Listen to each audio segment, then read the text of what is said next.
You're watching WKYT News at Noon. Good afternoon. The news continues as we approach 12:30. Bill Bryant and Barbara Bailey here for WKYT. Evidence was the subject of a hearing in a Lexington murder case. Lawyers for Matthew Donahue went to court this morning to ask to have certain evidence thrown out before his trial begins later this month. Donahue is accused of killing his boyfriend at a home on Lamont Drive in January of last year. WKYT's Caitlin Sentner has more on today's hearing in our top story at 12:30. Caitlin? The defense says police coerced Matthew Donahue into talking, but the Commonwealth says detectives couldn't get him to stop talking. Wednesday, the court heard testimony from 4 officers. 2 responded to the scene. 1 took Donahue from the hospital to jail, and the other interrogated him.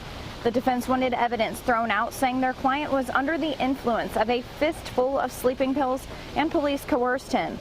Donahue initially told police 2 men came into the home on Lamont Drive and attacked Todd Schumacher, and he froze. But police say 45 seconds to a minute after interrogating Donahue, he asked to talk again. He told Detective Robert Wilson Schumacher was hostile, physically aggressive, emotionally abusive, and had given him HIV. That's what happened. I stabbed him. What led up to it? Sorry, me to fall in. I just didn't. I don't want to go to prison for murder. Judge Pamela Goodwine overruled the defense's motion to suppress and motion in limine. For now, she'll allow the court to discuss animal charges stemming from October of 2014. Family had said in that case, Donahue put Schumacher's dog in a hot oven. In Lexington, Caitlin Sentner, WKYT. Caitlin, thank you. Donahue's trial begins July 17th. Well, it's possible you'll hear the rumble of thunder before the day is over. Yeah, here we go. More of those storms coming through. A good chance for showers and storms throughout our Wednesday, especially into the evening. WKYT meteorologist Micah Harris here on a humid day to tell us what to expect. Micah. Yeah, it really doesn't feel that good outside. A lot of moisture for these storms to tap into, and what that means is once they get into our viewing area, boom, they grab all that moisture and throw it down to the ground. Terms of heavy rain. So just keep in mind, here comes some storms on the way. You can see it back toward the river. It's heading our direction, and some of these are pretty strong. Now, I don't see any severe weather out of this right now, but you know, we just can't rule it out as we drop off into the rest of the afternoon and evening. Watch this hour-by-hour forecast. There is 3 p.m. And a lot of these storms on this particular model are trying to fade away, but I still expect some storms to keep going. And then here comes some more storms. There's 6 p.m. and they're barreling down on us from the west. So just heads up that we're going to be seeing some of these thunderstorms slide on in here in waves. It's going to be one after another, not just today, but that takes us into the next couple of days too. So it's going to be very active, very rainy. A lot of rain out of this, 1 to 2 inches for most, maybe even 3 to 4 in some isolated spots if you get one storm after another.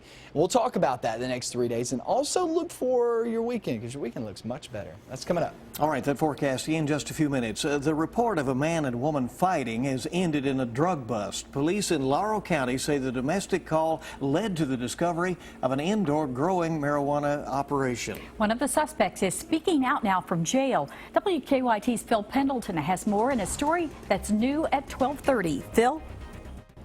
Both suspects are being held here in the Laurel County Jail. Police are telling us that 41-year-old Casey Lockhart and his 37-year-old ex-wife Christina were arrested. Now, police say they were found fighting about 5 o'clock on Tuesday morning with 2 children nearby. Now, police say it happened at a home on Kentucky 233. That's about 10 miles south of London.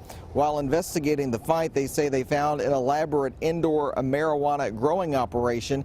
About 107 plants, some as tall as 5 feet tall, were found in a shed. Casey Lockhart is facing the marijuana charges. He did not want to talk to us from jail, but Christina Lockhart did. She is not facing the drug charges and would not comment on that, but she says the domestic violence and other charges are the result of a misunderstanding. Casey had just arrived, and they came and responded to what they were told, domestic violence.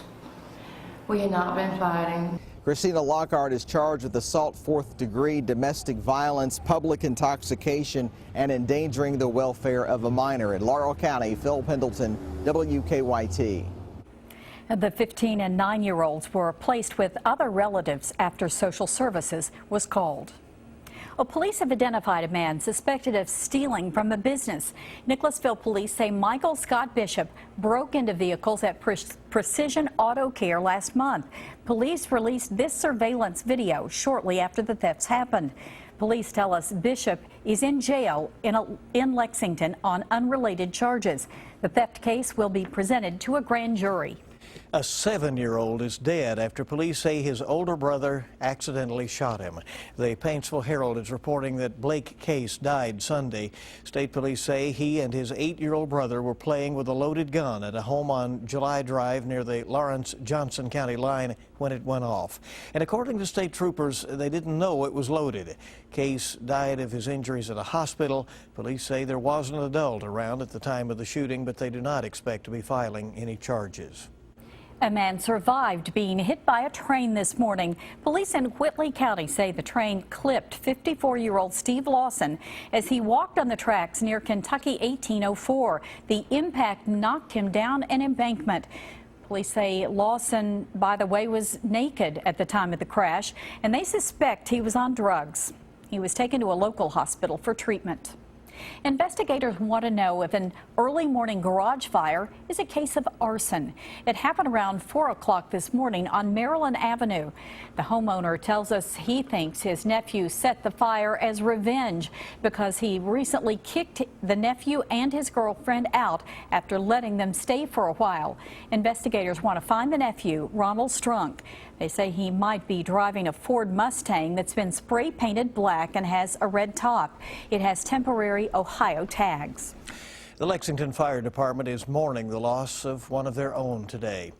Matt Logston lost his battle with cancer early this morning. He was a 10-year veteran of the department. Logston leaves behind a wife and 3 children. His fellow firefighters say Logston's family will always be part of their family.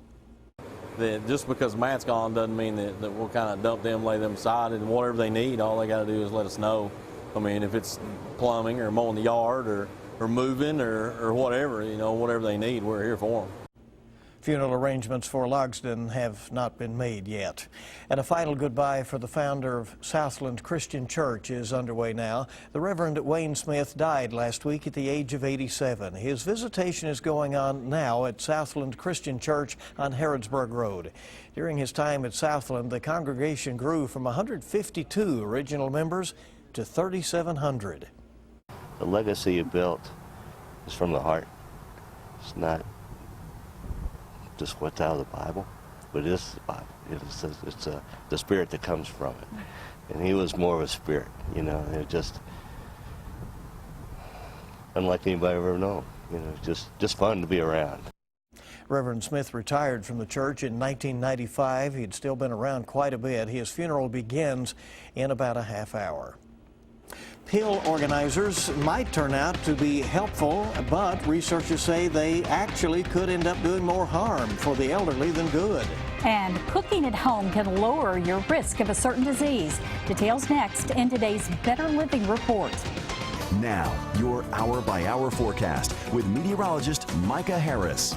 We have some storms barreling down on us. You look back toward the river in northern Kentucky, and there we go. It's about to cross over the river here within the next hour or so. Lexington, if it sticks together. Now, remember, this isn't 100% slam dunk that this actually sticks together and stays with that and travels all the way through the region. So we just got to watch it very closely. As of right now, no severe weather attached to that. The only severe weather we have is actually back toward Missouri and also far western portions of Kentucky. Not so much in our region, but these will be heavy downpours as they travel through if they stick together. We need to watch it very closely. We do have a marginal risk of severe storms. Now, what does that mean for you? Well, you can see most of the viewing area actually has that marginal risk. Marginal being the lowest end of severe weather. That doesn't mean you're not going to have severe weather. It just means only an isolated chance at that. Most of this is just going to be heavy downpours and also some lightning. Not everybody sees rain today. Keep that in mind. But if you're trying to knock out some plans outside, you want to do that in the next couple of hours, next 2 or 3 hours.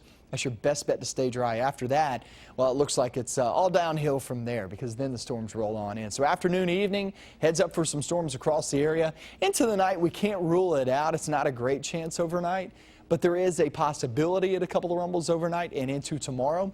And all in all, look at these rainfall numbers coming in. I'll tell you this, these have been changing each and every single day. So don't look at this and think on Friday, well, Danville on Wednesday it said 3.34, and I don't have that. It's going to change. I'm just showing you this because every single model run has shown 1 to 2 inches of rain consecutive days. So that we're very confident of. But, you know, some zones maybe even 3 or 4 inches if you get one storm after another. So some really heavy downpour is a given the next few days. And that's not just for a couple of us, that's for a lot of us. Temperatures will be sky high. We're there in the upper 80s to lower 90s with that humidity way up there too. Saturday and Sunday though, guys, things really calm down because that front pushes on through on Friday. That's good news. And it really not just knocks down temperatures, but as I always say this time of year, it's not about the temperatures, it's about that moisture out there. And it feels sticky today. Yeah, it's going to be that way the next few days. This weekend it feels much better. Heavy air. Thank right? you. Yes. Thank you. Thank Air you. you can Yeah, wear. we look forward to that weekend. Thank you, Micah. How home-cooked meals can prevent disease and why some people are getting sick when they medicate as instructed by their doctor. Chris Martinez has details in this Better Living report. Researchers in England warn pill organizers meant to help the elderly take their medication are actually doing more harm than good. Their study found patients actually became sicker when they started taking the medication every day at the right time. Doctors think those patients may have been missing doses before and did not experience side effects. More Americans are living with congenital heart defects than ever before. A new study estimates 1.4 million adults are surviving with the birth defect, 63% more than in 2000, thanks to medical advances. And cooking at home could help prevent type 2 diabetes. Harvard researchers found people who made their own dinners 5 to 7 days a week had a 15% lower risk of developing the disease compared to those who dined out. Those are some of the day's top health stories. Chris Martinez, CBS News, Los Angeles. Well, coming right up, knowing when and when not to call 911. We're talking with the Lexington Fire Department next. Stay with us. Welcome back in, and it is WKYT's noon news hour. When should you call 911 and when should you not do that? To talk more about this very important issue, we're joined by Captain Chris Bartley with the Lexington Fire Department, and we do thank you very much for coming in today. Thanks for having me. And unfortunately, you come during the circumstances of us having learned today of the death of firefighter Matt Logsdon. Difficult time for the department. Department and the state firefighters seem to be going through a difficult time in mourning, but we appreciate all the messages of love and care, and we're just thankful and just pray for his family and get through this tough time. Yes. Well, on this topic of 911, it is an important topic. When should you call 911? Well, with the last few days with fireworks, there was a lot of nuisance calls. And so when you should call, obviously when there's a fire, you know, anything that you even smell gas, call 911. Medical emergency, an urgent medical emergency such as a heart attack or stroke symptoms or burns or even a car wreck. Even if you think somebody's somewhat injured, call 911. Captain, if somebody is in that circumstance and they do need 911, what are some helpful tips that they can have in the back of their mind that they can use to help the dispatchers? Know where you're at. Location is the key part. Sometimes we can't locate exactly where you're at using cell phones and whatever. But pay attention to the dispatcher, listen for their instructions because they can help you through whatever situation you might need, either CPR or the Heimlich maneuver. And they also might pass on any medical information that might be needed for the patient. Sometimes we hear them, when we get the 911 tapes, we'll hear them say, you know, do this, do that, and help is on the way. Can they simultaneously, they have already dispatched personnel to the scene while they're still talking to the call? For the most part, yes. They'll have one person talking on the phone and one dispatching the units, police and or fire. So they have somebody on the way while they're talking to you. What about some of the other calls that you get to 911, the reasons not to call 911?